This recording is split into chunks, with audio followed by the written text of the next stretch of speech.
তা উল্টালে আমরা এমন কিছু মানুষ দেখতে পাই যার জন্ম নিয়েছিলেন কেবল পৃথিবী বদলানোর জন্য।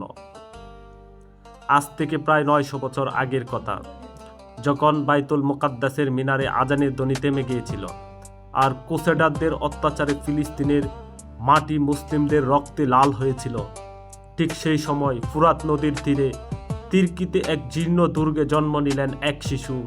তিনি আর কেউ নয়, তার নাম হলো সালাউদ্দিন। তিনি শুধু তলোয়ার নিয়ে জন্মাননি, জন্মেছিলেন এক পবিত্র স্বপ্ন নিয়ে। ছোটবেলা থেকেই তিনি ছিলেন শান্ত, কিন্তু তার চোখের দৃষ্টি ছিল সুদূর প্রসারী। যখন অন্য শিশুরা খেলায় মত্ত, তখন সালাউদ্দিন মগ্ন থাকতেন কুরআন আর যুদ্ধের কৌশলে। তার চাচা আসাদউদ্দিন শিরকু প্রথমে তাকে নিয়ে গেলেন মিশরের যুদ্ধক্ষেত্রে। সেখানে সালাউদ্দিন দেখলেন কিভাবে মুসলিম উম্মাহ দলাদলিতে লিপ্ত। তিনি বুঝলেন বাইতুল মুকাদ্দাস জয় করার আগে মুসলিমদের অন্তর জয় করতে হবে। মিশরের শাসনভার যখন সালাউদ্দিনের হাতে এলো, তিনি কোনো রাজকীয় বিলাসিতায় ডুবে যাননি। তিনি জানতেন যে হাত আল্লাহর সামনে সেজদায় কাঁপে না, সেই হাত ময়দানে তলোয়ার চালাতে পারে না।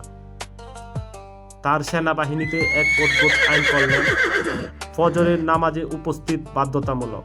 তিনি বলতে শুরু করলেন, আমি তখনই হাসব যখন বাইতুল মুকাদ্দাসের উপর ইসলামের পতাকা উঠবে। সালাউদ্দিন তার রাজ্যে মদ, জোয়া, অনৈতিকতা সমূলে উপড়ে ফেললেন। তিনি সিরিয়া এবং মিশরকে এক সুতায় গেঁথে এক বিশাল ঐক্য গড়ে তুললেন। একদিকে ক্রুসেডার রাজারা ভাবছিল সালাউদ্দিন কেবল একজন সাধারণ শাসক, কিন্তু তারা জানতো না এই মানুষটি রাতের বেলায় যায় নামাজে চোখের জলে আল্লাহর কাছে সাহায্য চান, আর দিনের বেলায় সিংহের মতো ময়দান কাঁপান। অহংকারী ক্রুসেডার শাসক র্যান্ডল যখন হাজিদের কাফেলা লুণ্ঠন করল এবং আমাদের প্রিয় নবী হযরত মুহাম্মদ সাল্লাল্লাহু আলাইহি ওয়াসাল্লামের রওজা মুবারকে আক্রমণের দৃষ্টান্ত দেখালো, তখন সালাউদ্দিনের ধৈর্যের বাঁধ ভাঙল। তিনি গর্জে উঠলেন, আমি নিজ হাতে এই জালিমকে শাস্তি দেব। 1187 সালে জুলাই মাস, হিত্তিনের সেই উত্তপ্ত মরুভূমি, প্রচণ্ড রোদে আর পানির অভাবে ক্রুসেডার সৈন্যরা যখন দিশেহারা, তখন সালাউদ্দিনের বুদ্ধিদীপ্ত কৌশলে তারা চারপাশ থেকে অবরুদ্ধ হয়ে পড়ল। রণক্ষেত্র বাতাসের বেগে উঠছিল ইসলামের বিজয় নিশান। আল্লাহু আকবার ধ্বনিতে কেঁপে উঠল আসমান। সেই যুদ্ধে 1 লক্ষ ক্রুসেডার পরাজিত হল।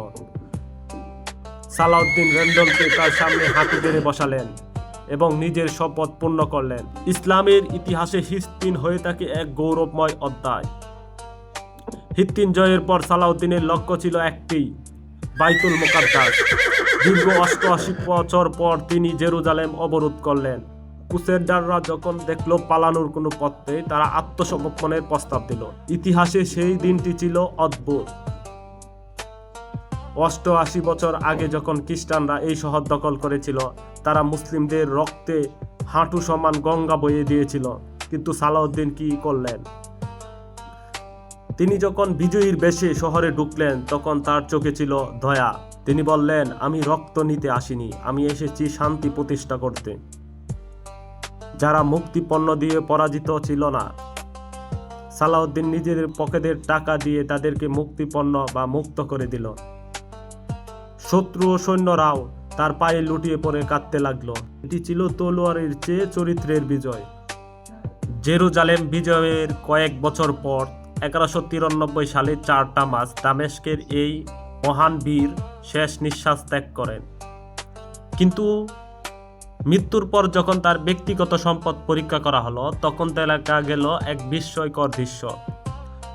পৃথিবীর শাসক হওয়া সত্ত্বেও তার ব্যক্তিগত তহবিল কোনো সোনা বা রূপা ছিল না।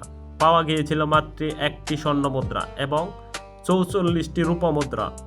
তিনি তার সারা জীবনের অর্জিত সম্পদ গরিব, দুঃখী এবং যুদ্ধের প্রয়োজনে ব্যয় করে ফেলেছিলেন। এমনকি তার নিজের দাফন কাফনের খরচ মেটানোর মতো পর্যাপ্ত অর্থ সেখানে ছিল না। শেষ পর্যন্ত তার এক বন্ধু বা আত্মীয়র কাছ থেকে অর্থ ধার করে তার দাফনের ব্যবস্থা করা হয়েছিল। তিনি রাজ্য জয় করেছিলেন ঠিকই, কিন্তু তার উদারতা আর চরিত্রের মাধুর্য দিয়ে জয় করেছিলেন মানুষের হৃদয়। তিনি প্রমাণ করে গেছেন যে প্রকৃত সম্রাট তিনি নন, যার অনেক সম্পদ আছে, বরং তিনিই প্রকৃত সম্রাট, যিনি মানুষের জন্য নিজেকে বিলিয়ে দেন।